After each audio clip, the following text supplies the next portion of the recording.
शहरों का education system तो थोड़ा बहुत अच्छा है, लेकिन गांव का एजुकेशन सिस्टम बहुत खराब होता जा रहा है। ये भी किसी की बेटी है, क्यों लिखा गया यहाँ पे? क्यों लिखा गया है? यहाँ पे संगीता क्यों लिखा गया? ये भी तो किसी की बेटी है। ये देखिए, गांव में फ्री एजुकेशन तो मिल जाता है, लेकिन क्वालिटी एजुकेशन नहीं मिलता।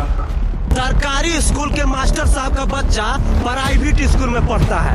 इनको अपने ही एजुकेशन सिस्टम पे भरोसा नहीं है। अगर ऐसा ही होता रहा तो हमारा देश किसी काम का नहीं रहेगा। बेंच नहीं, जरा सोचिए, एक क्लासरूम जो है 16 कमरों का इस स्कूल में सही। दलित राइट एक्टिविस्ट हैं और ये बच्चों के भविष्य के लिए नहीं आए हैं। जो दलित के बच्चे इसमें पढ़ते हैं उनको भविष्य बचाने के लिए नहीं आए हैं। जो हेड मास्टर मैडम है ना, उनके भाई हैं और उनका भविष्य बचाने के लिए आए हैं। कुछ आप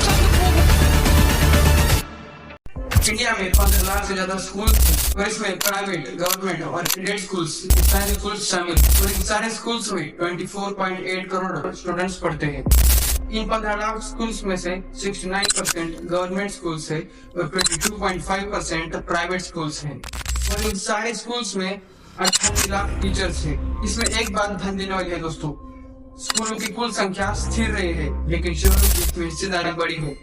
हमारे देश में कुछ ऐसे स्कूल्स हैं दोस्तों जहाँ पर स्टूडेंट्स पर बहुत अच्छे से ध्यान रखा जाता है, लेकिन कुछ ऐसे भी स्कूल्स हैं जहाँ पर स्टूडेंट्स पर बिल्कुल ध्यान नहीं रखा जाता और खुद टीचर्स भी अपना काम अच्छे से नहीं करते। 8:49 हो गया है, इसमें भी कोई शिक्षक नहीं है, न शिक्षिका है। इस क्लासरूम में भी कोई शिक्षक और शिक्षिका नहीं है। 8:50 हो चुका है। इससे बच्चों का भविष्य खराब होता है दोस्तों। आइए इसकी डीप जानकारी लेते हैं, जिसे जानना बहुत जरूरी है।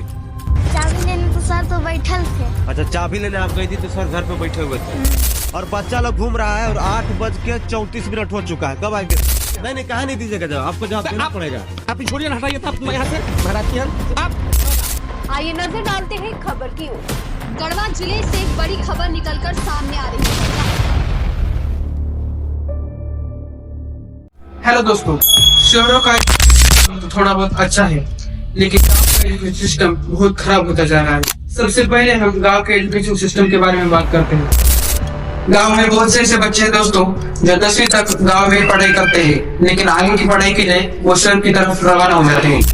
अगर उनको आगे की लाइफ में कुछ करना है दोस्तों, तो उनका बेस पक्का होना चाहिए और ये तभी होगा जब गाँव के स्कूलों में अच्छा पढ़ाया जाता है। मैं सिर्फ यही कहना चाहता हूँ दोस्तों कि गांव का एजुकेशन सिस्टम बहुत खराब होता जा रहा है। ये भी एक कारण है कि लोग शहर की तरफ बहुत अट्रैक्ट हो रहे हैं। ब्लैक बोर्ड पे जो है बच्चे कैसे पढ़ेंगे? कैसे पढ़ेंगे? इसमें कैसे पढ़ेंगे बच्चे? यहाँ पे जगह जगह पे छेद है और मास्टर को आना चाहिए 8 बजे, लेकिन 8:36 पे मास्टर साहब आ रहे हैं। मैंने ऐसे बहुत से स्कूल देखे दोस्तों जहाँ पर स्टूडेंट्स पर बिल्कुल ध्यान नहीं रखे और ऐसे ज्यादातर स्कूल्स गाँव में ही पाए जाते हैं। इसका मतलब सरकार जिस पर ज्यादा खर्च करना चाहिए उस पर नहीं करती, जिस पर खर्च नहीं करना चाहिए उस पर ज्यादा खर्च करती है। बहुत से ऐसे गाँव है जहाँ पर 10वीं तक भी स्कूल्स नहीं होते, कई किलोमीटर चलने के बाद उन्हें स्कूल्स मिलते हैं। और जिस स्कूल्स में फ्री एजुकेशन होता है उन्हीं स्कूल्स में ज्यादातर ये समस्या पाई जाती है। दोस्तों, गाँव में फ्री एजुकेशन तो मिल जाता है, लेकिन क्वालिटी एजुकेशन नहीं मिल पाता।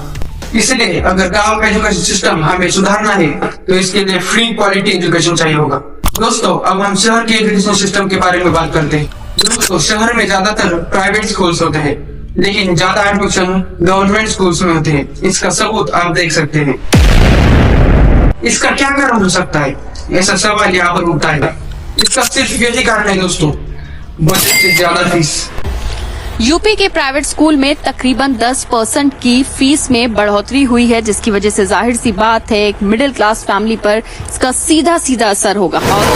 प्राइवेट स्कूल्स की इतनी ज्यादा फीस होती है कि उसे गरीब बच्चे अफोर्ड नहीं कर पाते। अनुजा करवल कहती कि उनका परिवार गाड़ी नहीं खरीद रहा क्योंकि वो अपनी बेटी जो 3rd क्लास में है उसकी 1.5 लाख की ट्यूशन फीस भरना चाहती है और वो मानते हैं कि ये एक्सपेंसेस डबल हो जाएंगे जब उनका दूसरा बच्चा स्कूल जाने लगेगा।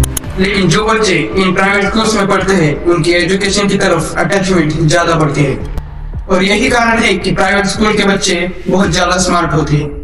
Teaching is not so easy nowadays because we are dealing with the generation which is hi-fi, high-tech. They know everything. They know about everything. इसलिए कुछ ही % बच्चे अच्छा एजुकेशन ले पाते हैं। शहर के बच्चों के लिए ट्यूशंस, एक्स्ट्रा क्लासेस, ऐसी बहुत सी चीजें होती हैं जिन्हें एजुकेशन में हेल्प करती है। हमारे देश की सरकार इलेक्शन के टाइम पर और इलेक्शन के बाद बैनर बनाने के लिए इतने पैसे खर्च करती है कि उतना एजुकेशन के लिए भी नहीं लगाती। इन्हीं कारणों से हमारे गांव का एजुकेशन सिस्टम खराब होता जा रहा है। मैंने भी 10वीं ऐसे स्कूल्स में निकाली है जहाँ पर टीचर्स एकदम लापरवाह है। इतना फर्क है गांव के और शहर के एजुकेशन सिस्टम में। मेरा ये वीडियो बनाने का मकसद सिर्फ यही है दोस्तों कि गांव का एजुकेशन सिस्टम बहुत खराब होता जा रहा है, उस पर कोई नजर डाले।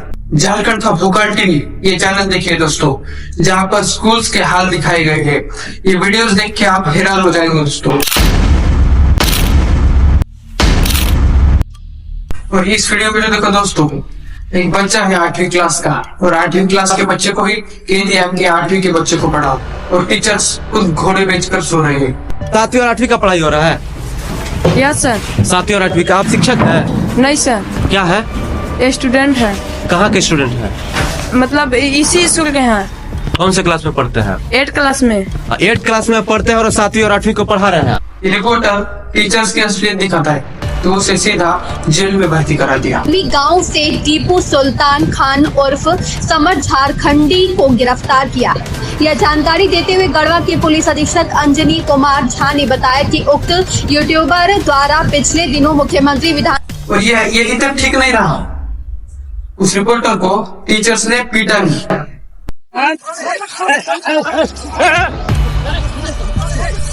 ये गांव में एक और बड़ी समस्या है दोस्तों, नकल। और मैं एक चीज जानकर हैरान हो गया कि नकल के लिए बच्चों के घरवाले भी सपोर्ट करते हैं। समोर आली आहे तर 10वीचा आज पहिलाच पेपर आणि कॉपी देण्यासाठी नागरिकांनी तुफान गर्दी केलेली आहे। तिकडची दृश्य आपण बघू शकतोय।